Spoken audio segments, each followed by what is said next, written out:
Yeah, I always feel embarrassed talking in these interviews about myself, so I'll try to give a brief answer. Sure. Uh, but I see a seamlessness from when I was in college and the years I spent about 4 years before I joined the IAS, trying to educate myself about before I worked with various government organizations. I joined the IAS, and I left in 2002. I took voluntary retirement in protest against the way my colleagues and the state had handled the massacre.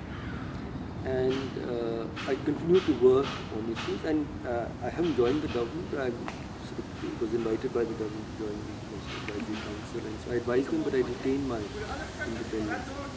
But it has been seamless in the sense that I've always, whether I was formally within government or outside it, I always had resolved to uh, listen only to the voice of my conscience and try to act on that basis. And I've always, each of us have different things that move you. I think people very much in the margins of society, the most disadvantaged, the destitute, people with leprosy, people who are homeless, people who are socially most ostracized, etc., are people who I feel closest in my heart, people who suffered from violence, discrimination, and so on. So I worked on issues of communal discrimination. I worked on manual scavengers, caste discrimination, with people living with hunger, homelessness, biscuits, etc. I've done it because it's always, because I try to follow what my heart tells me to do, and there's nothing very great about what I do. I do it because I feel I care about those issues. I want to work on them. So our last question today for you is, there's various issues, problems, challenges, solutions.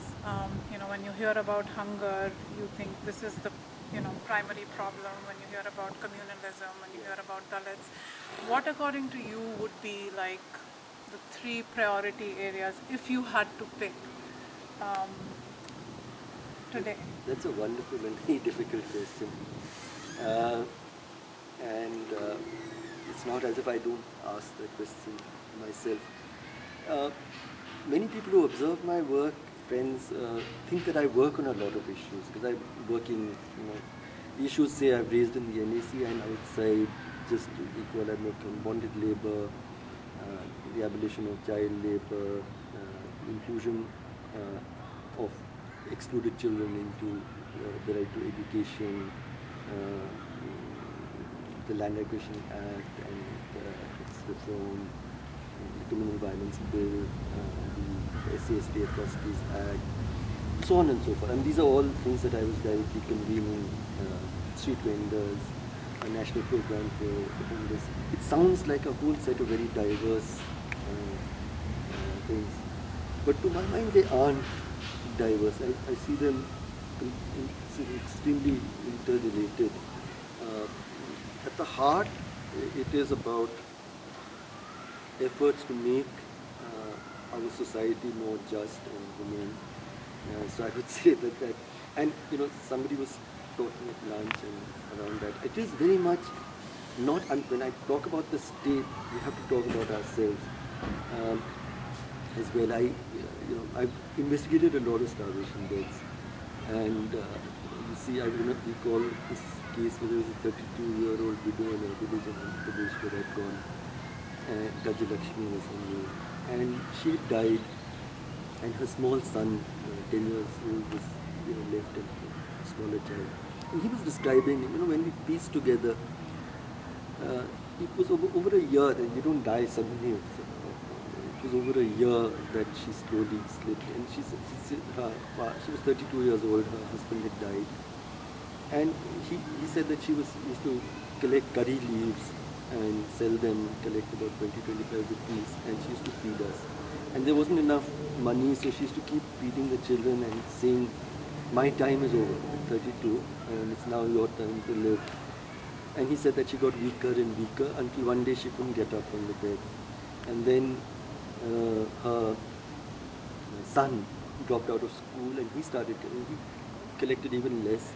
And so there was less and less money, and slowly she died. And he was really anguished, because he said that in that community, it's a Madiga community of the Dalits, and they buried the dead, and they apparently put some rice on the edge of the sari.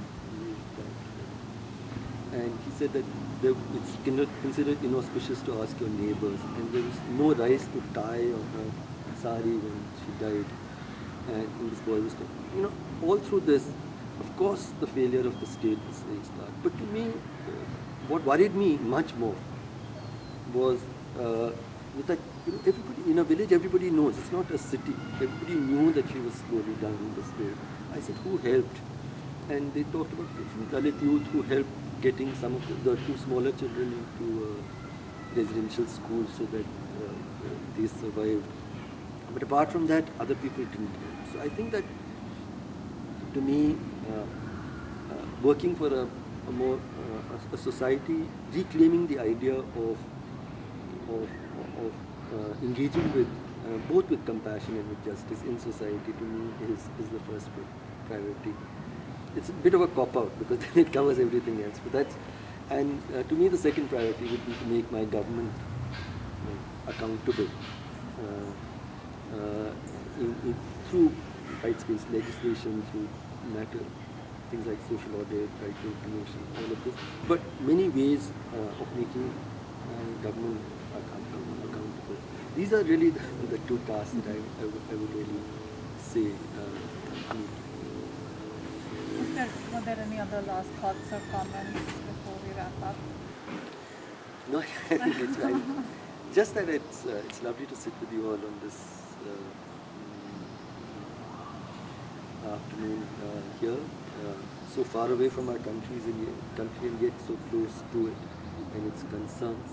And I'd only say that if you choose to live in this country, get engaged with issues here, you owe it to the country that you live in. Be more involved in issues of inequality and injustice here, and in the country that you came from, and bring up your children in a way that helps them believe. I think our generation actually, when I look at my time when I was your age, we were much more convinced about the possibility of a just and humane society. I think our generation has really let down yours in that you are much less convinced about this possibility. You have much less that you can look up to. And I believe that you need to reclaim those ideas and give back to your children things that they can hope for and work for and believe in. Well, thank you so much, Mander ji, for being with us today. Thanks for it. Yeah, thank you. Thanks to all of you for being here as well. And thanks to Anu.